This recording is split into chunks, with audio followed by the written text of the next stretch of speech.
My essential question is, how does one's personal experience and perspective shape their story? I went into this question with the topic of domestic violence and how it affects the person and those around them.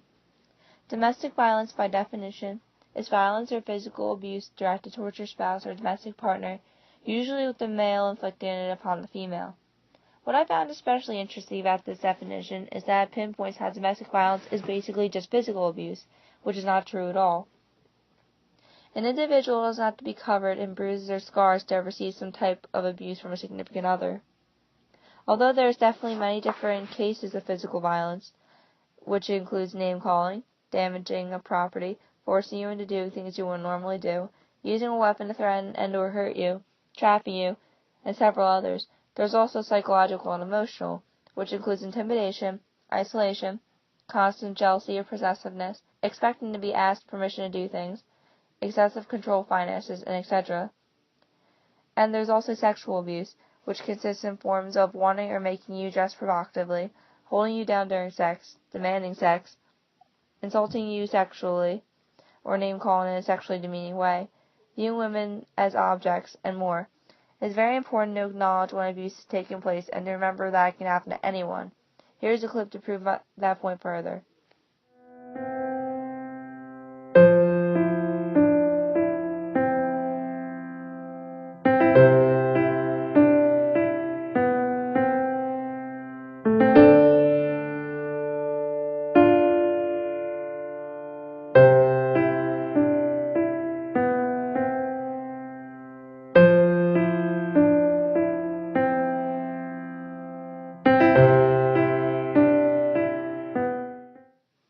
I feel as though that clip fits perfectly into what I'm trying to get across, because there's so many different scenarios and so many different people that get affected by domestic abuse, and it's not just women.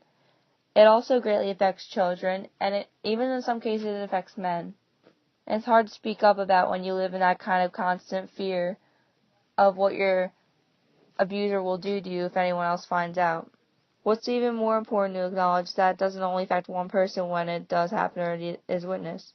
Children who witness some form of domestic violence between their parents are more likely to grow up being abusive towards their significant other in order to be abused.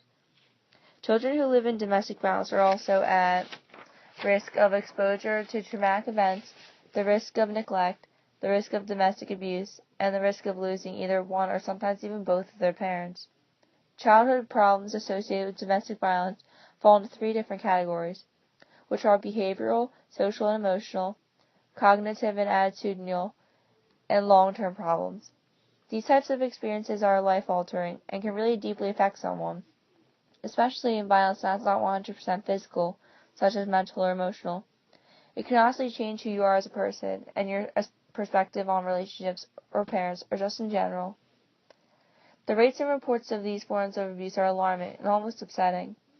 Statistically, domestic violence is one of the top and most often underreported crimes.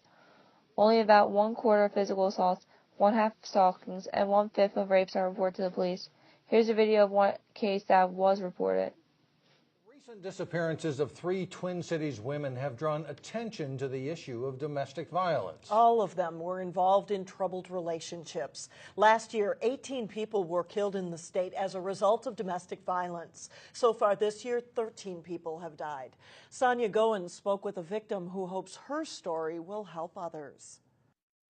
He was kind of quiet. He was very quiet, but his smile was beautiful, and I was very attracted to his positive spirit. Roxanne O'Brien says the relationship with her son's father started out loving. Very thoughtful, very loving. But things eventually changed. We got into an argument about him needing some space, and I wasn't hearing that he needed some space, and we started tussling on some steps, and he kind of pushed and let go of me off of the steps. The violence happened years ago, but Roxanne says she remembers some details like it were yesterday. Then it turned to the punching, the black eye. She said at the time, she blamed herself. And he always felt bad after he did it, Roxanne says she knew she had to leave when her son was put in harm's way. I remember we started arguing. I was holding my baby, and he grabbed me and yanked out a big piece of my hair. She and her son went to a shelter. It didn't make me feel good to know that I was with somebody who was harming me. And she got police involved. They basically told me that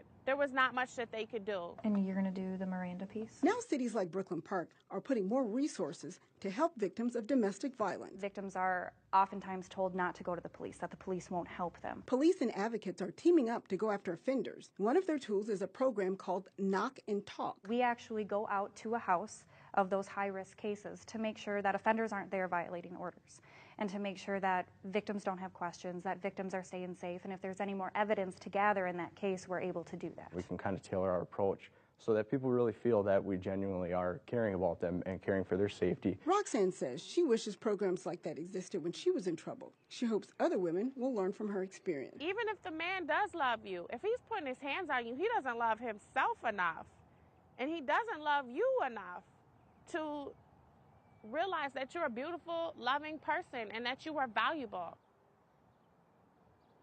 Now, Brooklyn Park just added a part-time domestic violence coordinator. In the future, they hope to have a comprehensive family violence unit. Mike and Alex, Brooklyn Park is one of the only departments that has an advocacy group right there in the police department. If people want more information on this story or where to get help, they can log onto our website, 12.tv. All right. All right, good Thanks, information. Les. Thank you. This video is an actual live example of someone who thought that their significant other was really a great person but ended up being totally abusive and it spiraled out of control. This can happen to almost anyone, and it's really important to remember that, because everyone always thinks that if it just won't happen to you. Like, it's just one of those things, like a car crash, like it just, until it happens to you, you just never see it coming and you never expect it. And you think it's only one of those things that happens like on TV and in movies and stuff, but it's really real, and it could be happening to someone you know, honestly, and you could have no idea. But it's really important that if you do know it's happening to someone you know, to help them get through it and help them make the right decisions and just to make them safer.